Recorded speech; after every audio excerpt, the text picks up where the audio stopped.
The massive creature stood perfectly still in the corner of the grand hall. Its black shell gleamed under the bright lights that hung from the high ceiling. 6 arms moved slowly as it watched everything around it. Each arm ended in claws that could cut through metal like paper. The creature was 12 feet tall, and its body was wider than 3 grown men standing side by side. This was Kithara, the most feared being in the known galaxy. It was what people called a void stalker. No one knew exactly where void stalkers came from originally. What everyone did know was that they were made to be perfect killers. The best scientists from many worlds had worked together to create them. They took the deadliest parts from the most dangerous animals across 17 different star systems and put them all together. Kithara had been with the Zephyrian Council for 50 years. In all that time, it had never failed to protect them. It had never questioned an order. It had never shown mercy to an enemy. The council members trusted it completely because they knew it could not disobey them. A special device had been put in its brain when it was young. This device created a mental link between Kithara and its master. Council Prime Viridian was that master. He was the leader of the Zephyrian Council and the most powerful being in this part of space. Viridian was tall and thin like all his people. His skin was pale blue and his eyes were large and silver. He wore robes made of the finest materials from 100 different worlds. On his head sat a crown that glowed with soft light. The Zephyrian Council ruled over the Andromeda Trade Nexus. This was a huge space station that floated between the stars. Ships came here from all over the galaxy to trade goods and make deals. The station was so big that it had its own weather systems. Entire cities had been built inside its metal walls. Millions of beings from hundreds of different species lived and worked here. The council chamber where Kithara stood was at the very center of the station. The walls were made of clear crystal that let in light from the nearby stars. The floor was polished as stone that reflected everything like a mirror. 7 large chairs were arranged in a circle in the middle of the room. Each chair was made for a different member of the council. Today was special. The council was going to meet with representatives from a new species. These beings called themselves humans. Their ships had been spotted at the edge of known space just a few months ago. At first, the council thought they might be raiders or invaders. But the humans had sent messages saying they wanted to trade and be friends. This made the council members nervous. In their long history, they had learned not to trust new species too quickly. Many times, beings who seemed friendly at first turned out to be dangerous. Some wanted to steal technology. Others wanted to start wars. A few had even tried to take over the trade nexus completely. That was why they always kept Kithara close during important meetings. The sight of the massive creature was usually enough to make visitors behave properly. If that did not work, Kithara could kill any threat in seconds. Its claws could move faster than most eyes could follow. Its shell was harder than the best armor. Its 6 compound eyes could see in all directions at once. Kithara did not think about these things the way other beings might. It did not feel proud of its abilities or worry about the future. The device in its brain made sure of that. It only thought about protecting its master and following orders. Right now, its master wanted it to stand guard while the council met. With these humans, the creature had studied files about humans for the past week. They came from a small blue and green planet on the far edge of the galaxy. They were much smaller than most intelligent species. They had soft skin with no natural armor. They were not very strong or fast compared to other beings. They had no claws or fangs or poison. They seemed very ordinary. This made Kithara slightly confused, though it did not understand that feeling. In its experience, weak species did not travel far from their home worlds. They stayed close to places where stronger beings could protect them. They certainly did not come to important places like the trade nexus on their own. Yet these humans had somehow built ships good enough to cross the galaxy. They had found the hidden location of the station. They had requested a meeting with the most powerful council in known space. The doors to the chamber opened with a soft sound. Council Prime Viridian walked in first. His silver eyes looked around the room carefully before he sat down in the largest chair. The other 6 council members followed behind him. They were all different species, but they had worked together for many years. There was Counselor Thek, whose people looked like giant insects with golden shells. His species was known for being excellent at mathematics and engineering. Counselor Yana came from a water world. She needed to wear a special suit filled with liquid to breathe. Her people were the best traders in the galaxy. Counselor Brix was covered in thick gray fur and stood on 4 legs. His species was famous for their strength and loyalty. Counselor Zed looked almost like a plant, with green skin and leaves growing from his arms. His people could live for thousands of years and were very wise. Counselor Nyx was the strangest looking of all. Her body seemed to be made of living metal that changed shape constantly. Her people were masters of technology that other species could barely understand. Finally, there was Counselor Orm, who was so old that no one remembered what his original species looked like anymore.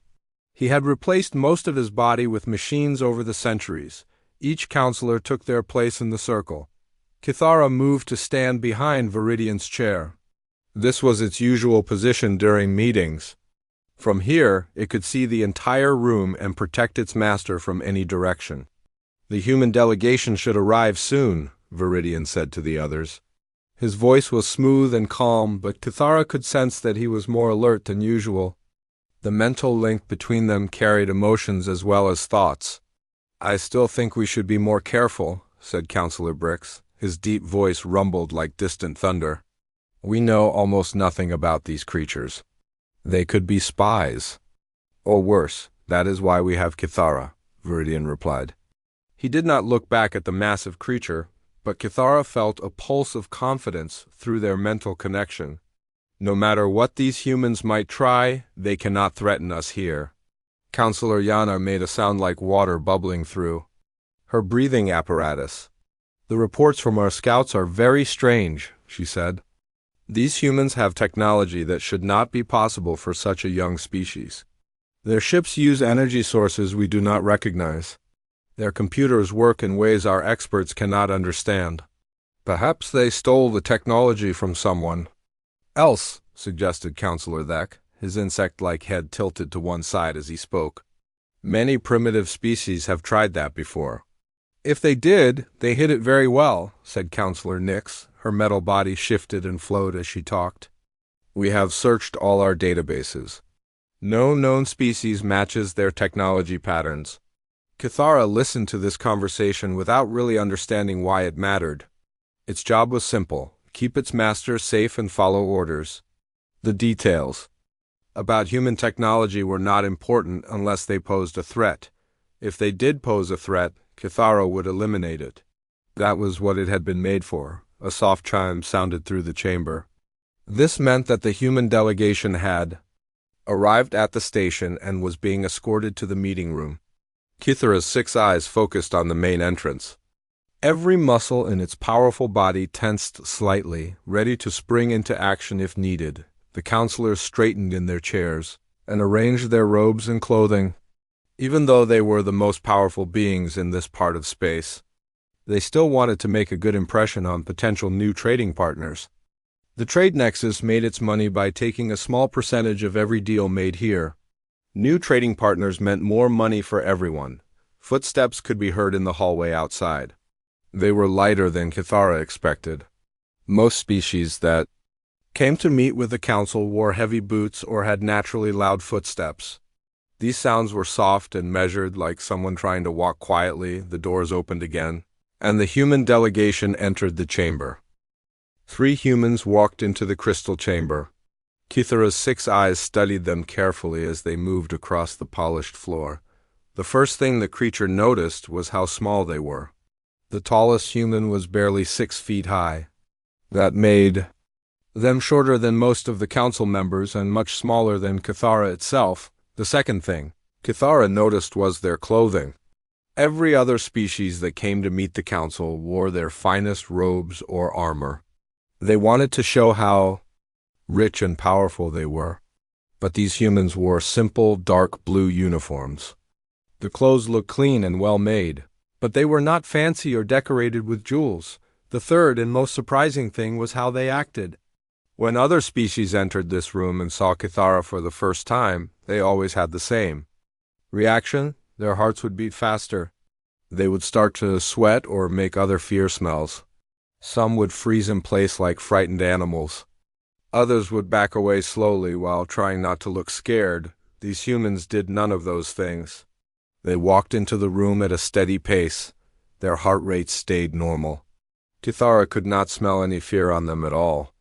The leading human even looked directly at the massive creature and seemed to study it with interest rather than terror. This confused Kithara in a way it had never experienced before. The creature's brain was designed to understand threats and fear responses.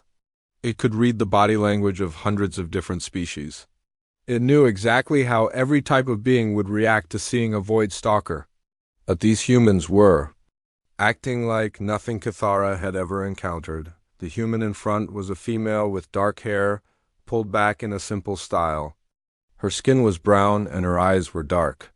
She carried a small bag in one hand and what looked like a communication device in the other. When she reached the center of the room, she stopped and bowed slightly to the council. "Honored members of the Zephyrian Council," she said in a clear voice. "I am Ambassador Sarah Chun, representing the United Earth Government. Thank you for agreeing to meet with us today." Her voice was different from what Kithara expected. Most beings who spoke to the council used formal tones that showed respect mixed with fear. They spoke quickly because they were nervous or slowly because they were trying to be very careful with their words. But this human's voice was calm and steady. She sounded like someone talking to old friends rather than the most powerful rulers. In the Galaxy. Council, Prime Viridian leaned forward in his chair. Through the mental link, Kithara could feel its master's surprise and curiosity. "Welcome to the Andromeda Trade Nexus, Ambassador Chun," Viridian said. "We are curious to learn more about your species and your intentions." Sarah Chun smiled slightly. "We are explorers and traders by nature," she replied. "When we learned about the Trade Nexus, we knew we had to come here. The idea of so many different species working together peacefully is exactly what we hope to be part of." Counselor Brix shifted in his chair, making the stone floor vibrate slightly. "You traveled very far to reach us," he said in his deep voice. "Most new species send messages first or meet us at border stations. Why did you come directly to our most important facility?" "Because we believe in being direct and honest," Sarah answered. "We could have sent messages back and forth for years. We could have met at smaller stations and worked our way up slowly. But we thought it would be better to come here and show you that we are serious about building a real partnership." Kithara continued to watch the human leader as she spoke. There was something about her that the creature found very strange. Most beings who came here had hidden motives. They wanted something specific from the council, usually money or technology or protection. Kithara could always sense these hidden desires through small changes in body language and scent, but this human seemed to mean exactly what she said. There were no hidden smells of greed or fear or deception. Her heartbeat stayed steady. Her breathing was calm. Even her posture remained relaxed and open. It was as if she had nothing to hide and no reason to be afraid. "Tell us about your world," said Counselor Yana, her voice bubbling through her water-filled helmet. "What resources do you have to trade? What do you need from us?" Sarah Chun reached into her bag and pulled out a small device. "May I show you some images of Earth?" she asked politely. When Viridian nodded, she activated the device. A hologram appeared in the air above it, showing a blue and green planet spinning slowly. "This is our home," Sarah said. "We call it Earth. It has large oceans, many different climates, and a wide variety of plant and animal life. Our people live all across the planet in different environments." The hologram changed to show cities, forests, mountains, and oceans. Kithara found itself watching the images even though it had no orders to do so. The creature had seen thousands of worlds through reports and recordings, but something about this planet looked different. The city seemed to blend into the natural landscape instead of replacing it completely. There were green spaces mixed in with the buildings and what looked like animals living alongside the humans. Your species lives in harmony with the native life forms, observed Counselor Zed, his plant-like features showing interest. This is unusual for technological civilizations. We learned that lesson the hard way, Sarah replied honestly. We made many mistakes when we were younger as a species. We damaged our environment and caused some animals to become extinct. But we realized we could not survive if we destroyed the world that gave us life. So we changed our ways and tried to fix what we had broken. This answer made several council members exchange glances. Most advanced species had similar stories, but they usually tried to hide their past mistakes when meeting new potential partners. They wanted to appear perfect and powerful. But this human was admitting to failures and talking about learning. From them, Counselor Thek's insect head tilted as he studied the images. Your technology appears to be very advanced for such a young species, he said. How long have you been traveling between stars? Only about 50 years, Sarah answered. We are still very new to space travel compared to most of the species. We have met. But we learn quickly and we work well together when we need to solve problems. 50 years?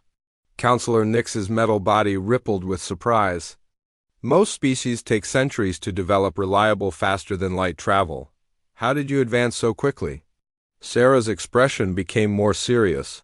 We had strong motivation, she said simply. Our planet was becoming crowded and we needed to find new resources. But more than that, we discovered we were not alone in the universe. We knew that if we wanted to survive and grow, we had to become part of the larger galactic community. Kithara noticed that Sarah's voice carried a note of something the creature could not quite identify. It was not fear exactly, but a kind of determination mixed with caution, like someone who knew there were dangerous things in the dark but was brave enough to carry a light anyway. What kind of trade goods can your people offer? Asked Counselor Orm, his ancient mechanical voice crackling slightly. What makes Earth valuable to the trade nexus? The hologram changed again to show different scenes. Kithara saw humans working in laboratories, farms, factories, and research centers. They seemed to work in groups more than most species, helping each other and sharing tasks. We have several unique resources, Sarah explained. Our planet produces foods and medicines that do not exist anywhere else in the galaxy. We have developed some technologies that work differently from standard galactic methods. And we have something that might be even more valuable. What is that? Viridian asked, leaning forward with interest. We have experience working with many different types of beings, Sarah said. Humans are very good at understanding others and finding ways to cooperate. We think we could help solve problems between different species or groups that have trouble getting along. This claim made Counselor Brick snort with amusement. Many species claim to be good at diplomacy, he said.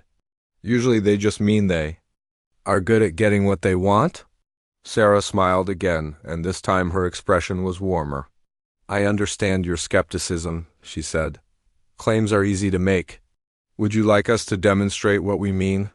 Kithara felt Viridian's curiosity spike through their mental connection. The council leader was intrigued by this offer, though he was trying not to show it.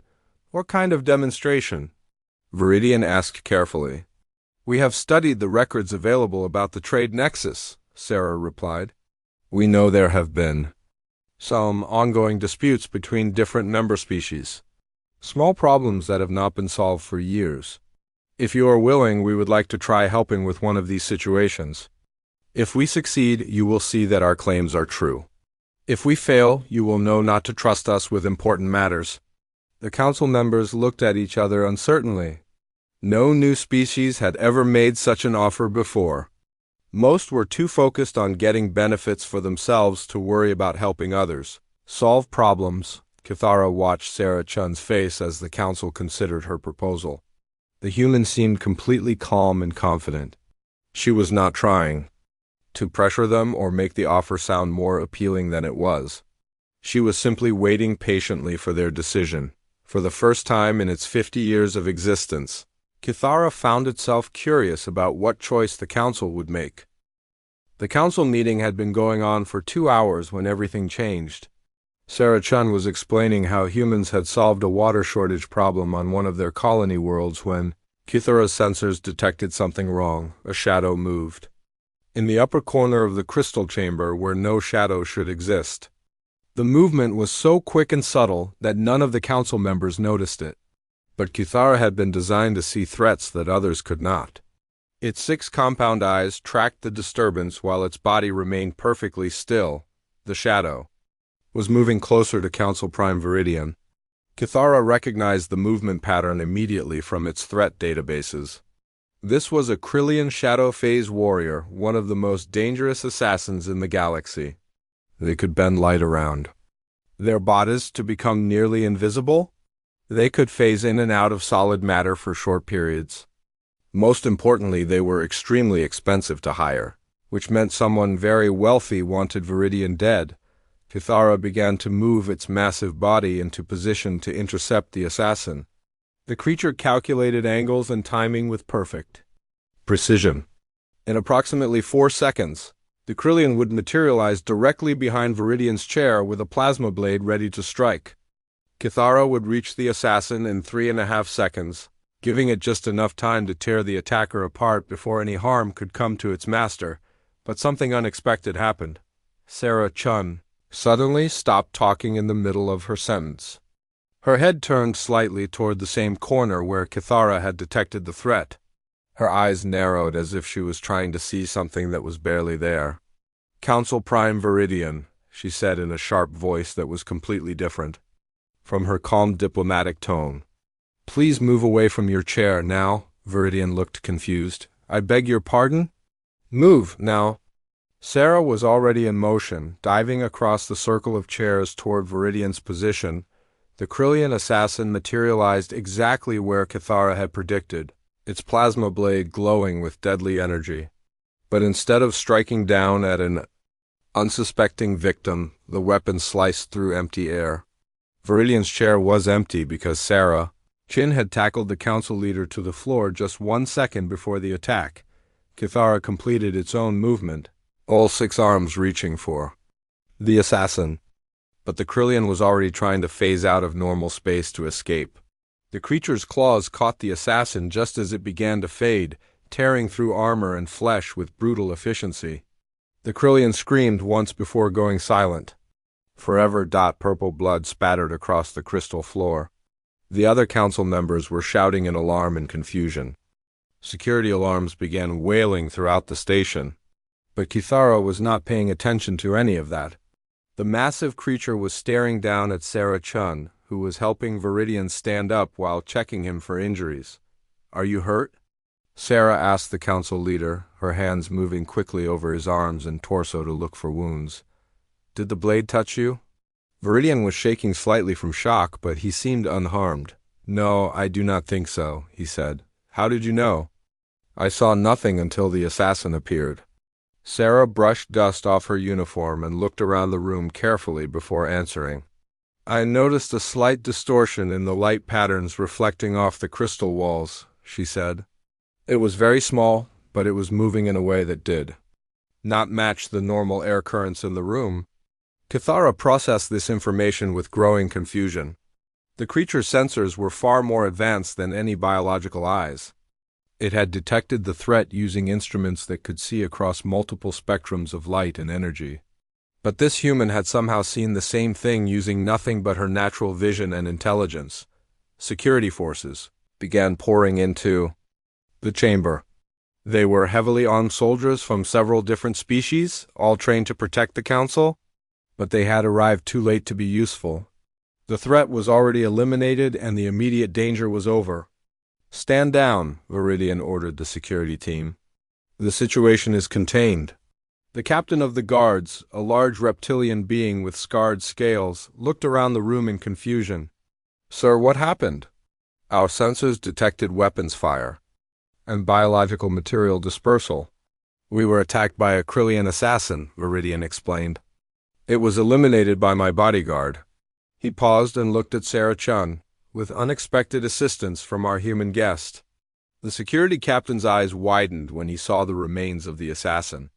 Krillian's shadow phase warriors were legendary for their ability to kill targets that seemed impossible to reach.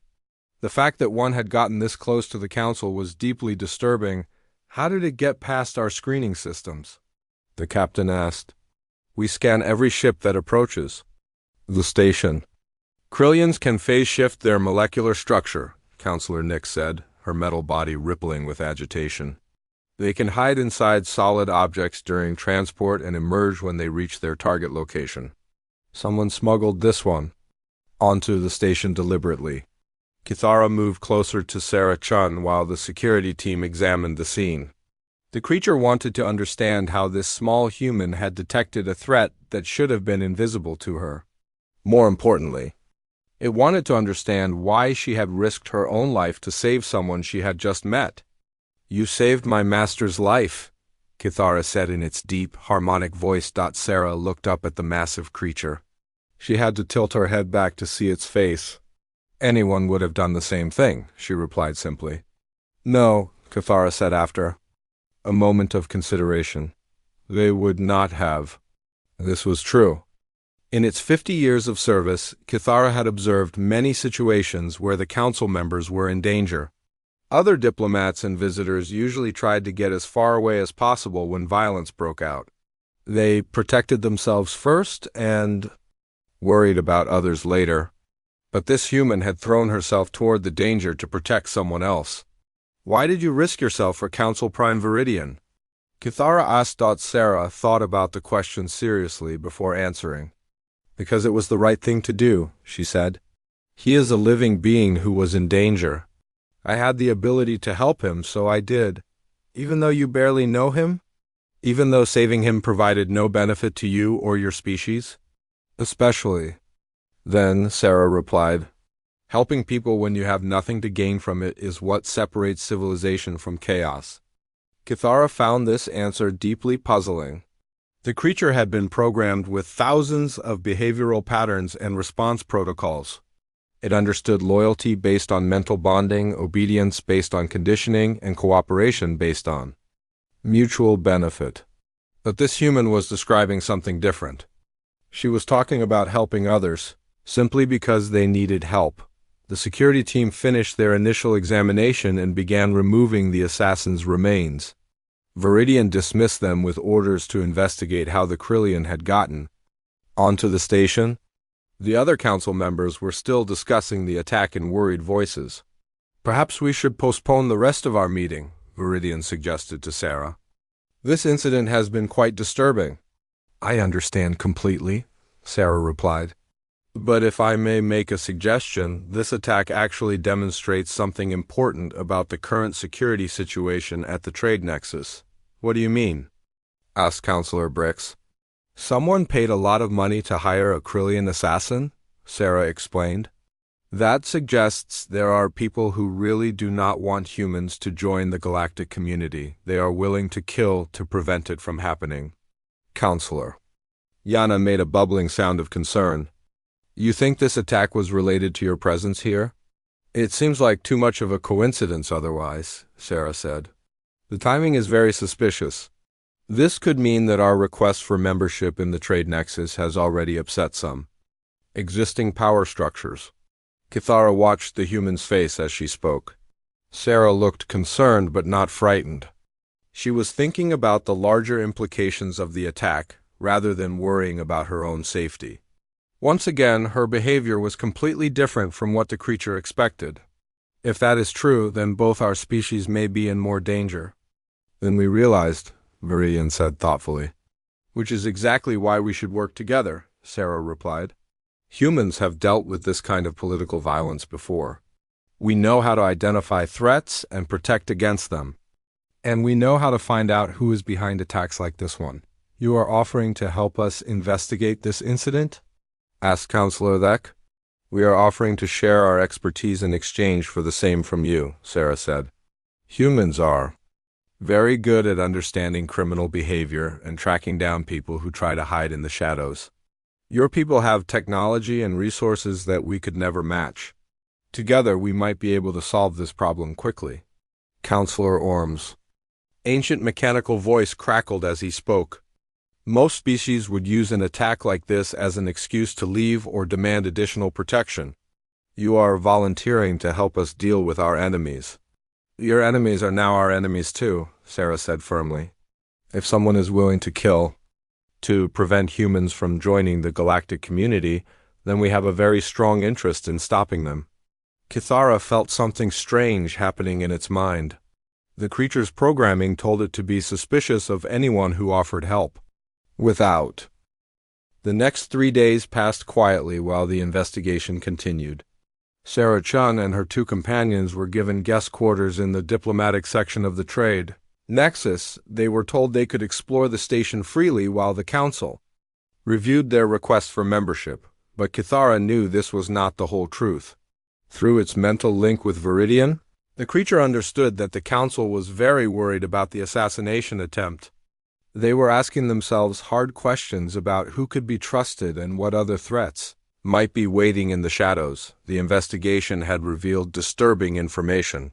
The Krillian assassin had been smuggled onto the station inside a shipment of rare metals from the Outer Rim territories.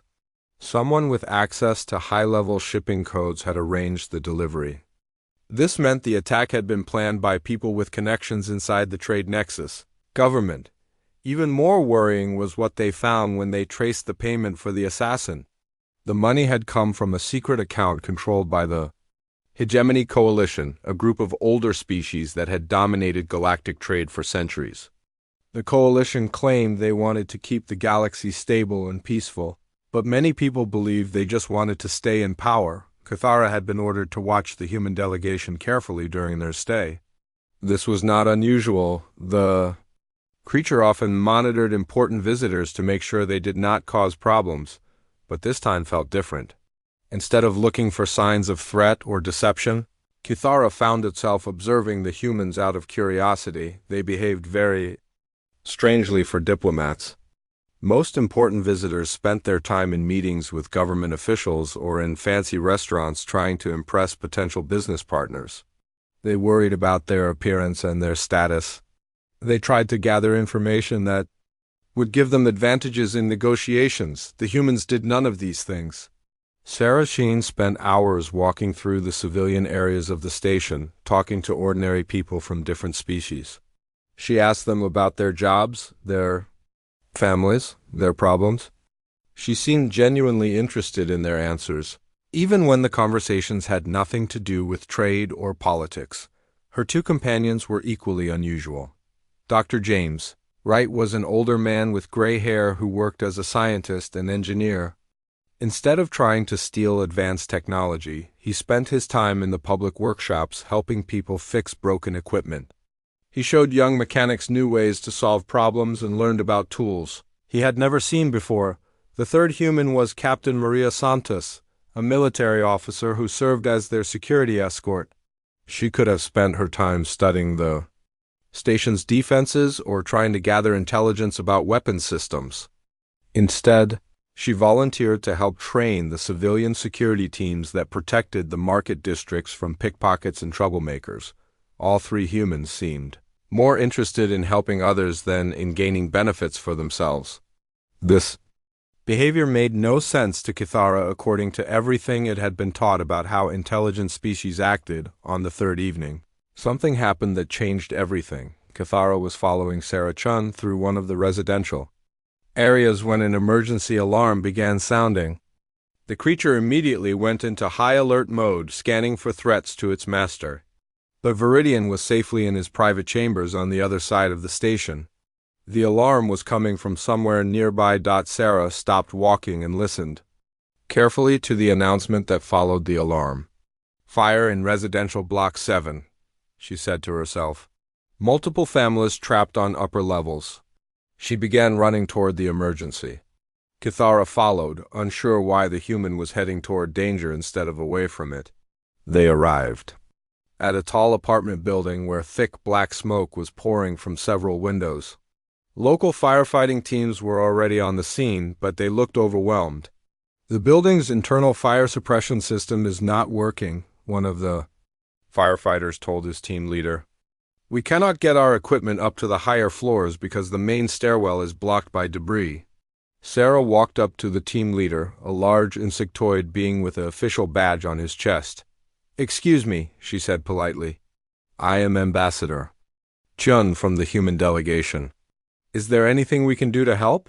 The team leader looked at her with four compound eyes. "This is very dangerous, Ambassador. You should move to a safe distance." "I understand the danger," Sarah replied. "But I have some experience with emergency situations."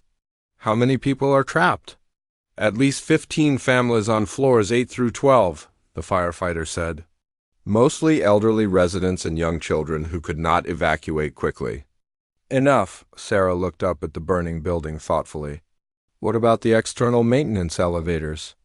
Could those be used to reach the trapped residents?" "The elevators are designed for equipment, not people," the team leader explained. "They have no safety systems for passenger transport. But they could carry people if someone was willing to operate them manually." The firefighter hesitated. "Technically, yes, but it would be extremely dangerous. If something went wrong, whoever was operating the elevator could be killed." "Then we will just have to make sure nothing goes wrong," Sarah said calmly, before anyone could stop her. She was walking toward the maintenance elevator controls. Dr. Wright and Captain Santos appeared from the crowd and joined her. Kithara realized that all three humans had decided to risk their lives to save people they had never met. "Sarah, this is crazy," Dr. Wright said as he examined the elevator mechanism.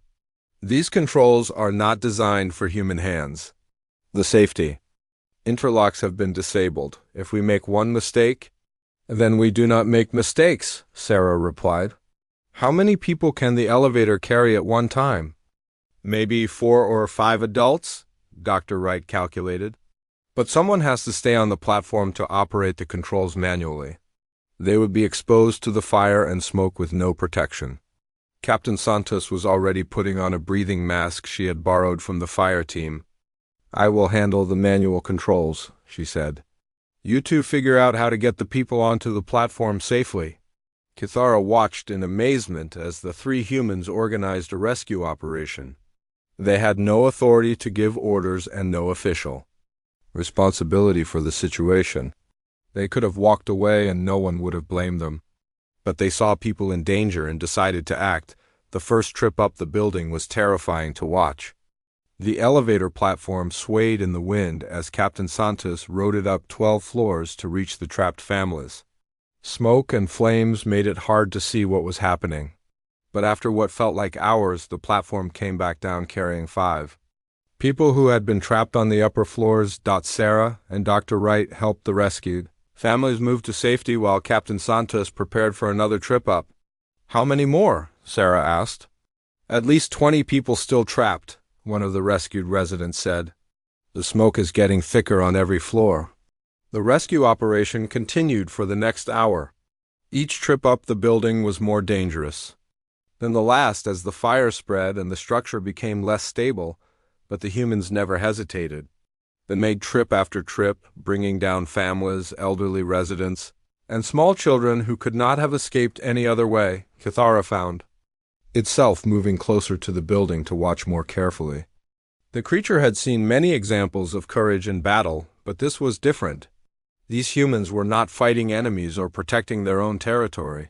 They were risking their lives for complete strangers who belonged to different species and came from different worlds. On the final trip, something went wrong. A support cable on the elevator snapped just as Captain Santos was bringing down the last group of trapped residents. The platform tilted dangerously and began to fall. Everyone watching gasped in horror. But Captain Santos managed to grab the emergency brake and stop the platform just 20 feet above the ground. She helped the rescued families climb down to safety before jumping down herself. Her uniform was torn and she had several burns on her arms, but she was smiling. "Is everyone accounted for?" she asked the fire team leader. "Yes," the firefighter replied in amazement. "You saved all of them." The crowd of residents who had gathered to watch began cheering and clapping. Representatives from dozens of different species came forward to thank the humans for their help. Many of them had tears in their eyes, but Sarah, Dr. Wright, and Captain Santos acted like they had done nothing special. They helped the medical teams treat the injured residents. They assisted the firefighters with cleaning up the scene. They refused all offers of rewards or recognition. Why did you risk your lives for people you do not know? The fire team leader asked Sarah as the emergency response was winding down. Because they needed help and we could provide it, Sarah answered simply. That is what people do for each other. Kithara processed this answer while watching the humans continue to help with the cleanup efforts. The creature began to understand that these beings operated according to principles it had never encountered before. They seemed to believe that helping others was not just something you did when you could gain from it. For them, helping others was something you did because it was right. This realization created a strange feeling in Kithara's mind for 50 years. The council chambers filled with tension as Viridian considered Sarah's offer. Through the mental link, Kithara could feel its master's confusion and uncertainty. The humans were offering to fight the most powerful organization in the galaxy, even though they had been rejected and had nothing to gain from the conflict. What you are suggesting is extremely dangerous, Viridian said slowly. The Hegemony Coalition has armies and fleets that span hundreds of worlds. They have been the dominant force in galactic politics for over 1,000 years. What could 3 humans possibly do against such power? Sarah smiled slightly, and Kithara noticed that her expression was confident rather than worried. Sometimes the biggest advantage you can have is being underestimated, she replied. The Coalition thinks they know everything about warfare and politics. They do not expect to face tactics they have never seen before. What kind of tactics? Asked Counselor Thek, his insect head tilting with curiosity. Human tactics, Dr. Wright said simply. We have been fighting wars and solving problems for thousands of years on our own world. We have learned some things that other species might find useful. Before anyone could ask what he meant, alarms began sounding throughout the station. Emergency lights flashed red and an automated voice announced that hostile ships had been detected approaching the trade. Nexus. Captain Santos immediately activated a communication device on her wrist. This is Santos to Earth Vessel Harmony. What is your status? A voice crackled back through the device. Captain, we have 15 Coalition warships moving into attack formation around the station. They are demanding that the Council surrender. The human delegation immediately. Viridian's face went pale. They are not waiting for our answer to their ultimatum, he said. They intend to take you by force. Or destroy the station if they cannot have us, Sarah added grimly. This was always their plan. The ultimatum was just a way to make you choose sides before they attacked. Counselor Brick stood up from his chair, his massive frame trembling. With anger, they dare to threaten us in our own territory? They dare to do whatever they think they can get away with, Captain Santos replied. The question is, what are we going to do about it? Kithara felt something strange happening in its mind. The creature's programming was telling it to protect its master at all costs. This meant helping Viridian surrender to the Coalition forces to avoid a battle that could not be won. But another part of the creature's consciousness was remembering Sarah Chun tackling Viridian to save him from the assassin. It was remembering the humans risking their lives to rescue strangers from the burning building. These memories created feelings that Kithara had never experienced before. For 50 years it had followed orders without question because that was what it had been designed to do. But watching the humans had shown the creature that there were other ways to live. There were choices that could be made based on what was right rather than what was commanded. We have to fight, Counselor Yana said, her voice bubbling with determination through her water-filled helmet. If we surrender to their demands now, they will own us forever. Fight with what? Counselor Nix asked, her metal body rippling with agitation. Our security forces are designed to handle pirates and smugglers, not military fleets. We will be destroyed in minutes. Sarah looked around the room at the worried faces of the council members.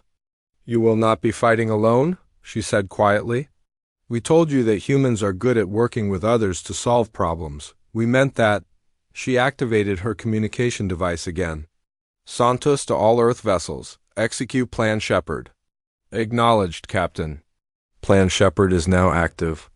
Suddenly, the space around the trade nexus filled with ships. But these were not military vessels like the Coalition warships. Instead, dozens of civilian craft appeared from behind asteroids and space debris where they had been hiding. They were cargo haulers, research vessels, passenger transports, and mining ships. None of them looked like they could fight a single Coalition warship, let alone 15. "What is this?" demanded the Coalition fleet commander over the communication system. "Surrender immediately, or we will destroy all vessels in this area." Sarah walked over to the main communication console and activated the station-wide broadcast system. "Coalition Fleet. This is Ambassador Sarah Chun of the United Earth Government. You are trespassing in neutral space and threatening civilian populations. Withdraw immediately or face the consequences." The Coalition commander's laughter echoed through the speakers. "You think a handful of primitive ships can threaten us? We will demonstrate the price of defying the Coalition." The first Coalition warship began charging its main weapons. Kithara calculated that the energy blast would be powerful enough to destroy half the station. Through the mental link, the creature felt Viridian's terror and resignation. Its master believed they were all about to die, but then something extraordinary happened. The civilian ships began moving in a coordinated pattern that Kithara had never seen before. Instead of trying to attack the warships directly, they started working together in small groups. Mining ships used their industrial cutting beams to slice through Coalition communication arrays. Cargo haulers rammed into weapon systems with their reinforced hulls. Research vessels released clouds of sensor-scrambling particles that made it impossible for the warships to target accurately. Most importantly, passenger transports began docking with the Coalition ships and releasing their cargo, thousands of humans in combat gear who swarmed aboard the enemy vessels. "Impossible," breathed Counselor Orm, his ancient mechanical voice filled with amazement. "They are using civilian vessels as military weapons, not as weapons," Sarah corrected. "As tools. Every human ship out there was designed for a specific job. We are just using them to do different jobs than the Coalition expected." The battle continued for 20 minutes, but the outcome was never really in doubt. The Coalition warships had been designed to fight other military vessels in traditional space combat. They were not prepared to deal with enemies who used unconventional tactics and turned everyday equipment into weapons of war. One by one, the Coalition ships were disabled or captured. Their crews were taken prisoner by the human boarding teams. The few vessels that tried to escape found their engines sabotaged by human engineers who had somehow gotten aboard during the confusion. When the fighting ended, the space around the trade nexus was filled with drifting Coalition warships that were no longer under Coalition control. "How?" Viridian asked in amazement. "How did you coordinate such an operation?" "We had no idea your ships were even in this system. We have been here for 2 weeks, Dr. Wright explained. We told you that humans are good at learning about new places quickly. We studied the trade nexus, the surrounding space, and the most likely attack patterns the Coalition would use. Then we prepared for every possibility." "But you were supposed to be diplomats," Counselor Brix protested. "You came here for trade negotiations." "We did," Sarah agreed. "But we also came prepared to defend ourselves and our new friends if necessary. Humans always hope for the best, but we also plan for the worst." Captain Santos was receiving reports from the boarding teams through her communication device. "All Coalition vessels secured," she announced. "Enemy crews are in custody. No human casualties reported. What will you do with the prisoners?" Viridian asked. "Return them to Coalition space along with a message," Sarah replied. "We will tell their leaders that the trade nexus is under human protection now. Any future attacks will be met with appropriate responses." Kithara processed this information while watching the humans coordinate the aftermath of the battle. These beings had just defeated one of the most powerful military forces in the galaxy using ships that were not even designed for combat. They had done it by working together, thinking creatively, and refusing to accept that some fights could not be won The creature realized that it was facing the most important choice of its existence. Its programming demanded loyalty to Viridian and the Zephyrian Council, but its growing understanding of right and wrong pulled it toward the humans who had shown such courage and compassion. "Council Prime Viridian," Sarah said formally, "in light of recent events, we would like to renew our application for membership in the Trade Nexus. We believe we have demonstrated that humans can be valuable allies in times of crisis." Viridian looked around at the other council members. They were all nodding in agreement. "Ambassador Chun," he said with a smile, "I think it is safe to say that your application will be approved unanimously." As the celebration began, Kithara made its choice. The creature walked across the room to where Sarah was standing. The humans looked up at the massive predator with curiosity rather than fear, just as they had on the first day. "Ambassador Chun," Kithara said in its deep voice, "I have served the Zephyrian Council for 50 years because I was programmed to do so. But you have shown me that there are better reasons to serve others." Sarah's expression became very serious. "What are you saying, Kithara?" "I am saying that I would like to understand what it means to choose loyalty instead of having it forced upon me," the creature replied. "I would like to learn what humans call freedom." Viridian stepped forward, his face showing confusion and concern.